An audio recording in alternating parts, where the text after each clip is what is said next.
मिलना चाहिए। आप कैसे विकसित भारत बनाएंगे अगर 17 करोड़ मुसलमान नफरत करेंगे? मैडम, 25 मिलियन बच्चे वेस्टेड एंड मासूम बच्चों की ये बदकिस्मती और बदबख्ती है कि एक शख्स चाय बेचकर वजीर आजम बन गया। Budget has shown that Modi government policy झेलो इंडिया। गरीब, middle class, farming, city dwellers, main and women सब मोदी को झेल रहे हैं। 133 करोड़ इंसानों जिंदगी से बेगानों, सिर्फ हुक्मरानों ने हक तुम्हारा छीना है। खाक ऐसे जीने पर यह भी कोई जीना है। सभापति महोदय, आपने मुझे बोलने का मौका दिया। मैडम, आपका शुक्रिया। बहुत धन्यवाद। बजट की स्पीच में फाइनेंस मिनिस्टर ने 4 बरादरियों का जिक्र किया। भारत की सबसे बड़ी अक़लियत मुसलमान है, 17 करोड़। मैं हुकूमत से जानना चाहता हूं कि क्या 17 करोड़ मुसलमानों में गरीब नहीं है, नौजवान नहीं है, किसान नहीं है, ख़वातीन नहीं है?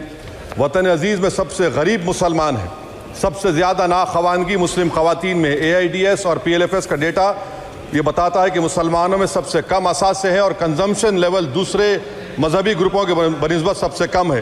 तालीमी इदारों में मैडम 15 और 24 साल की उम्र में भर्ती एनरोलमेंट में मुसलमानों की सिर्फ 29%, शेड्यूल कास्ट की 44%, हिंदू OBC के 51% और हिंदू अपर कास्ट की 59% है। हायर एजुकेशन मुसलमानों का एनरोलमेंट सिर्फ 5% है।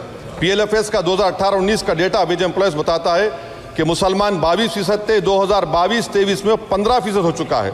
सेल्फ एम्प्लॉयमेंट में मुसलमान, हिंदू, सिख से ज़्यादा 58.4% है। रेगुलर वेज एम्प्लॉयमेंट में सबसे कम मुसलमान है 15% और कैजुअल लेबर में सबसे ज़्यादा मुसलमान 26% है।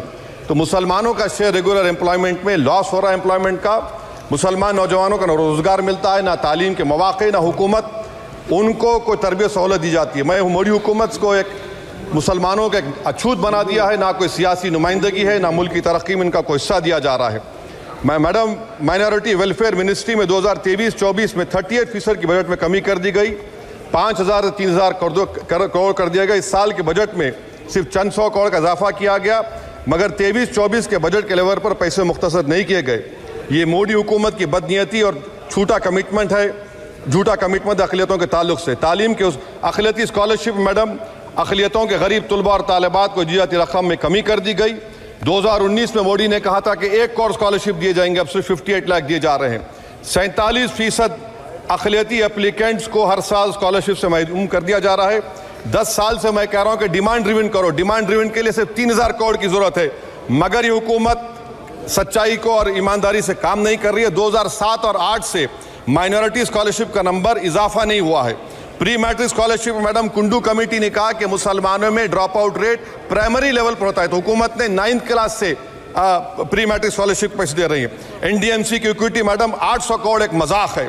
PMGAV के में 910 करोड़ दिए गए। सारी दुनिया जानती है कि जहां मुसलमान बसता है गाँव में, शहर में, वो अंडर डेवलप एरिया है, और आप मजाक करें ऊँट के मुंह में जीरा देकर।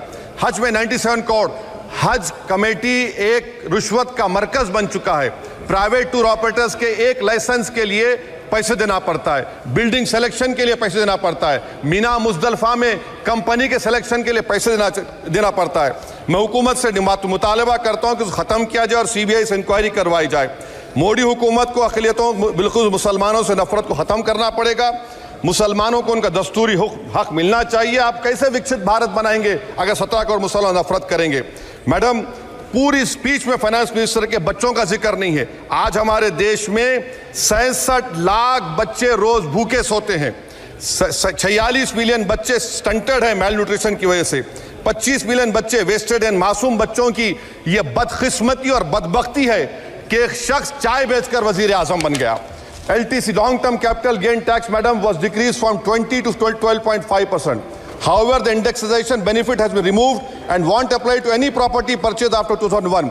This will be detrimental to the growth of real estate, limit household capital formation and impact employment generation in construction sector. This change in LTCG is a quasi-wealth tax on household, particularly the middle class.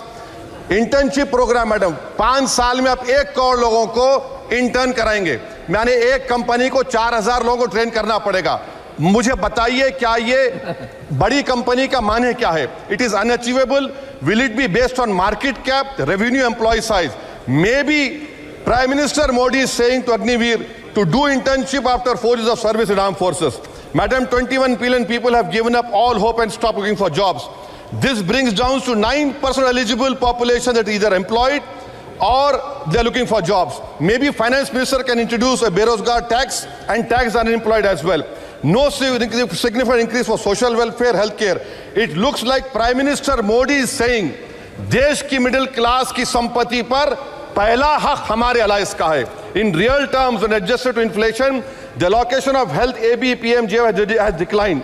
Modi is saying he said heal in India during G20. The reality is India is hurting. Madam, this government wants to increase FDI from China. Is the Prime Minister not concerned that our armed forces cannot patrol 26 patrolling points out of 65 in Ladakh? Maybe the Prime Minister wants the Chinese monopoly Indian markets. Import from China have crossed 101 billion 2024. Prime Minister Modi says Khelo India, but in reality the budget has shown that Modi government policy is Jhelo India. गरीब, middle class, farming, city dwellers, men and women, सब मोदी को झेल रहे हैं. Madam, in the current financial year, in February 5th, 15,993 MSMEs have been closed. Total MSCs closed have 35,680. Andhra Pradesh bifurcation. This parliament passed a law. For last 10 years, Modi government has shown their intellectual dishonesty in not giving ITR, IIM, Bayaram Steel Factory, Railway ko Khazipet, recognition of Palmaru as National Education Project. This shows intellectual dishonesty of this government. Madam, I end my speech by quoting a famous poet, and I'm amending certain verses. 133 crore इंसानों, जिंदगी से बेगानों, सिर्फ हुक्मरानों ने हक तुम्हारा छीना है. खाक ऐसे जीने पर ये भी कोई जीना है. बेशऊर भी तुमको बेशऊर कहते हैं. सोचता हो ये नादान कैसे हवा में रहते हैं. 133 करोड़ इंसानों, कब तक ये खामोशी? चलते फिरते जिंदानों, गरीब खवातीन, नौजवानों, किसानों से रोने की सदाएं आती हैं. जब शबाब पर आकर खेत लहलाता है, किसके नयन रोते हैं, कौन मुस्कुराता है? काश तुम भी समझो, काश तुम भी जानो किस कदर भयानक है जुल्म का ये ढप. देखो रख से आतिश व आहन देखते ही जाओगे, होश में ना आओगे.